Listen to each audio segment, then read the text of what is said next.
بسم اللہ الرحمن الرحیم۔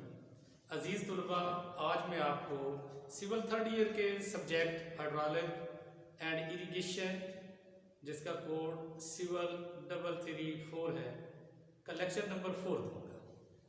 لیکچر نمبر 4 میں آج کا ہمارا جو ٹاپک ہے اس کا نام ہے sources of water for irrigation purposes, کہ آب پاشی کے مقاصد کے لیے جو پانی ہے اس کے ذرائع کیا کیا ہے، تاکہ ہمیں یہ پتہ چل سکے کہ جس علاقے میں جون سا ذریعہ ہمیں اویلیبل ہو اس کو استعمال کرتے ہوئے اس علاقے میں بہترین ہم ایگریکلچر کی پروڈکٹ کو پروان چڑھا سکیں۔ تو ظاہری بات ہے، جب ہم زراعت کو پروان چڑھانے کی بات کرتے ہیں تو وہاں پہ 3 چیزوں کا ہونا نہایت ضروری ہے۔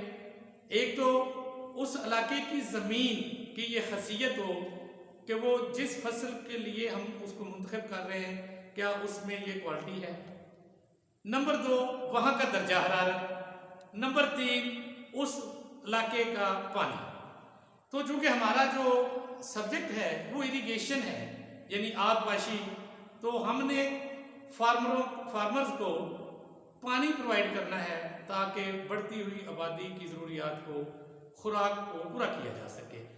تو پانی کے ذرائع بیسیکلی جو استعمال کیے جاتے ہیں ایگریکلچر میں وہ 3 ہیں۔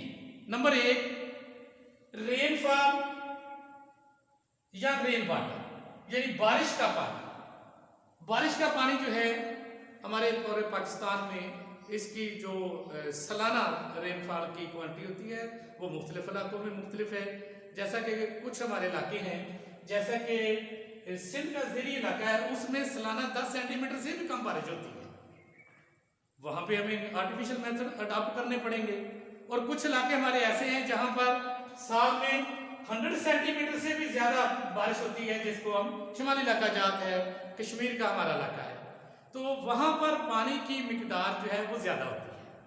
تو اب ہم دیکھتے ہیں کہ سالانہ پانی کی یہ مقدار جو ہے، جس علاقے میں پانی کی مقدار کم ہوگی وہاں پر ہم کچھ اور ذرائع استعمال کرتے ہوئے وہاں پہ اپنی کھیتی باڑی کو بھی بڑھائیں گے۔ تو بہترین جو ذریعہ ہے وہ رین فال ہے، اس کو ڈائریکٹ اریگیشن سسٹم بھی کہتے ہیں۔ اس میں کیا ہوتا ہے کہ بارش برستی ہے اور فصلوں کو سیراب کر دیتی ہے، جیسے کہ ہمارا راولپنڈی ایرڈ زون ہے، برانی علاقہ ہے، اس کے چاروں اضلاع راولپنڈی، اٹک، جہلم اور چکوال میں نہروں کا نظام نہیں ہے۔ یہاں پر فصلوں کا دار و مدار بارشوں کے اوپر ہے۔ اگر بارشیں وقت پر ہوں گی تو خریف کی فصل بھی اچھی ہو جائے گی، بھی ربی کی فصل بھی اچھی ہو جائے گی۔ تو بارش کا پانی نہیں ہوگا تو یہاں پر کوئی فصل نہیں ہوگی۔ تو یہ پہلا ذریعہ ہے۔ اب بارش کا یہ پانی جو ہے بعض علاقوں میں جہاں زیادہ ہوتا ہے وہاں سے پانی جو ہے وہ سفر طے کر کے، یعنی اپ سے ڈاؤن کی طرف آتا ہے، تو وہاں پر وہ پانی جو ہے جھیلوں کی شکل اختیار کر لیتا ہے، جس کو ہم سرفیس واٹر کہتے ہیں، یعنی سطحی پانی۔ سطحی پانی میں ندی ہے، نالے ہیں، دریا ہے، اور دریا میں سب سے بڑا ذریعہ جو ہے ہمارا دریا ہے۔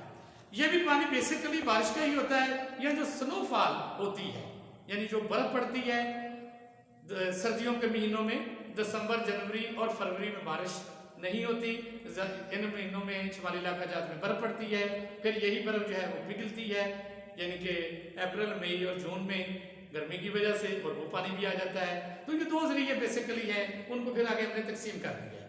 تو اب سطحی پانی جو ہے، یعنی کہ جو سطح زمین کے اوپر ہوتا ہے، اس میں جیسے میں نے پہلے عرض کیا کہ ندی، نالے، دریا ہے، تو سب سے بڑا ذریعہ اس میں جو ہے وہ بیسیکلی ریورز ہے۔ دریا جو ہے ان کے اندر بھی جب رینی سیزن ہوتا ہے تو پانی کی مقدار زیادہ ہو جاتی ہے، یعنی بعض دریاؤں میں تو فلڈ آ جاتے ہیں۔ دریا کے دائیں بائیں کا علاقہ، زمینیں، آبادیاں جو ہیں وہ نقصان کا باعث بن جاتی ہیں اسی پانی کی وجہ سے۔ تو اب بعض مہینوں میں، یعنی اگر ہم دسمبر، جنوری اور فروری کی پوزیشن کا مشاہدہ کریں دریاؤں کے اندر، تو پانی کا بہاؤ جو ہے وہ تقریباً 10% سے بھی کم ہو جاتا ہے۔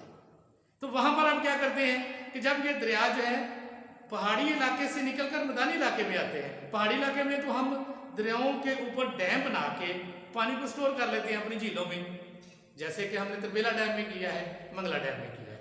اب جب دریا جو ہے سیمی ماؤنٹینیس ایریا سے نکل کر پلین ایریا میں، یعنی میدانی علاقے میں داخل ہوتا ہے، تو وہاں پر ہم اسی دریا کے اوپر براج بنا کے